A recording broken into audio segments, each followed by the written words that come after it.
So you're probably wondering why we're giving away eye exercises on this website when other vision improvement websites are charging $30, $60, $100 for eye exercise programs. And it's not just because we're really bad at business. Well, we are really bad at business. We are really bad at business, but that's not only we're terrible at making money. We are. But we're great at encouraging people to do eye exercises. We are that, really. yes. And I guess that does tie in a big part of our mission here with this website, and as you explore it, you'll see that we wanted to give you as much information about the eye exercises as possible so that we can try and make eye exercises a household name and help people avoid any expensive, dangerous surgeries that you could help avoid by doing the eye exercises. Right.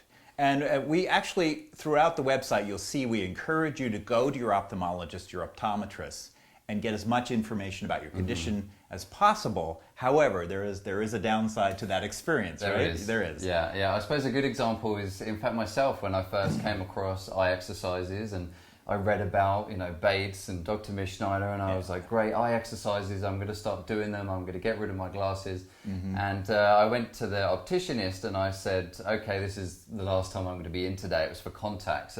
At this point in time, I was wearing contacts during the day, glasses in the evening, lots of eye strain, dry eyes, and I kind of felt like I was going in a downward spiral. So I found out about the eye exercises. I went to her and I said, well, this is the last time I'm going to come for my contact subscription. And she said, well, why is that? I said, well, I'm going to start doing eye exercises. And she kind of just took a step back for a second there. She was like, oh, and kind of sniggered a little bit. I said, oh, have you heard of them? And she said, well, not really. I said, well, have you heard of, Dr. Bates, Mischneider? And she was like, well, I don't really recognize those names, but at optometry school, we did like a 40-minute lecture on it. And basically the professors just laughed off the idea of naturally improving vision, right. And we just moved on. So she didn't really have any information about it. She'd never come across it before, but she just knew that it was bad, that it was something not to do. But you had something similar, didn't you? I had a similar experience. This is a few years ago, 2-3 years ago. I went to a low vision specialist because I do have low vision. And I didn't want to put the prescription inside of this telescope that they prescribe because I thought my prescription would change. And I said, well, I'm doing eye exercises and this prescription could change. And he said, eye exercises don't work.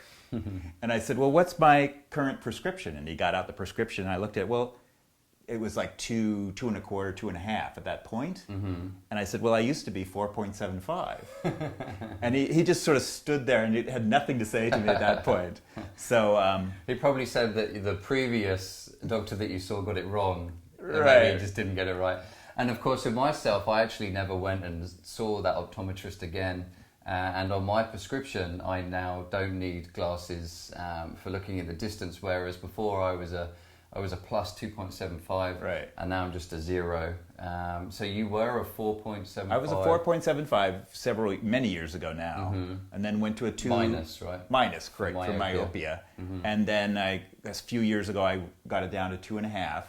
And now I just went to the UC Berkeley Optometry School, and I'm down to 1 and below. So, wow. And I think he even said that you don't really need to wear glasses. He did say at that point, you could wear them or you could not wear them. So this also helps Richard and I, because we came into this not just because of glasses, but also because we have specific conditions. I have retinitis pigmentosa and Richard has optic atrophy. And the way this has also helped my condition, and this is something that ophthalmologists really aren't going to know anything about, because there really isn't this know-how of eye exercises with particular conditions. They're looking more into putting chips in your eye or eye replacement or stem cells, which is which is great as maybe as a cure later on down the road. But we're kind of looking in what can we do now with eye improvements. And the last time I got my peripheral field test, I did see a very interesting, which I won't bore you with too much now, but I did see a jump in improvement. In fact, one of my eyes, whilst I was doing the test, I did it once, and they ask you to press the button when it flashes up on the screen, and they always go, okay, now it's time to press the button, and I'm sitting there waiting for these lights, and they're like, okay, now press the button. I was like, I can't see it. So I tested my right eye, and it was like that, but I did my left eye, and she was like, okay, now press the button. And I thought, you know what? Let me remember about the eye exercises, and I thought about relaxing and tuning into the peripheral field as I do with the eye exercises, and boom, the lights started flashing up. I started pressing the button. You improved them in like a 10-second period, really, And I said, she went, oh wow, that was so much better. Yeah. And that was the eye, in fact, that the doctor said not to even bother testing. He's like, oh, don't bother testing his peripheral vision. His peripheral vision too poor. Don't worry about testing it. So it was nice because the lady that did the test was very pleased. And you kind of had similar results with the optic atrophy. Right. I haven't had that many tests at the ophthalmologist that prove that. But I do have a brother with a very similar, almost identical condition because it is genetic. So, but you used to be 20... I used to be 20, we both were about 2200 to 2300. We both had the same vision at one point in our lives. So people understand that. So that's kind of like the top letter... Not being able to see the top letter on the Snellen eye chart. If you could at see like the 5 feet or something? Oh no, that's at 20 feet.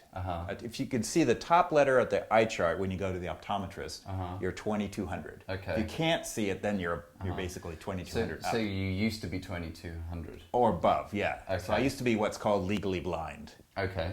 And my brother was at the same point. And then I started doing eye exercises and he didn't. And now he's up to maybe 2450, 2500. Wow. And I've dropped down to near 2100 at times. So wow. That's a good evidence, at least, that the eye exercises are doing something for our conditions. So for us, we work with this every day. We worked with ourselves. We've seen improvements. This is a big reason why the exercises are free on the website, because we want you to experience the same things that we're experiencing. Because once you see that they work, then there's no doubt about doing the exercises. It plays a big role in seeing improvements in that. But I suppose you don't want to just take our word for it. Right. We don't want to just take our words for it. But that's why we put all of these testimonials.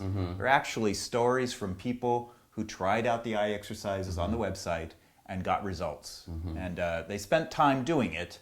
And so they're not just like casually doing the exercises. They actually put in some effort. Yeah. But go ahead and read these stories and you'll get a wide variety of experiences. Yeah, so just check out the stories below. There's plenty there for you to read, and there's some real words of encouragement there from our audience, and we're really thankful for those that added their story there to the page. And if you scroll down to the bottom of the testimonials, you'll also see an email, so that when you start improving your eyesight, we want you to add your story to this page so that you can start helping encourage thousands of people around the world as well to start doing eye exercises and start maintaining and improving their vision. Yeah. So one of the big things really is that you'll see in these testimonials that there are short-term, long-term benefits from doing the eye exercises.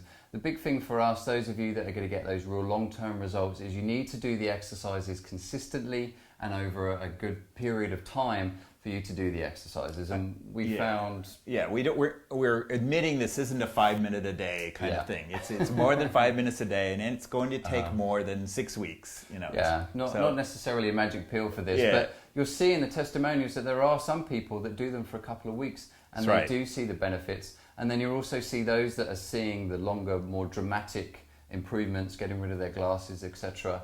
Then that is coming from the more long-term effort. And what we found working with ourselves, working with clients and everyone part of our audience, is that the best way to do that is through learning about the exercises, learning about why they're good for you and how they actually work, the motivation to actually do the exercises in the first place, and then also the support there. So we're not going to go into too much into it now, but you can see above, you'll see a sign up there for a free ebook that's going to give you some real basic background information into the eye exercises.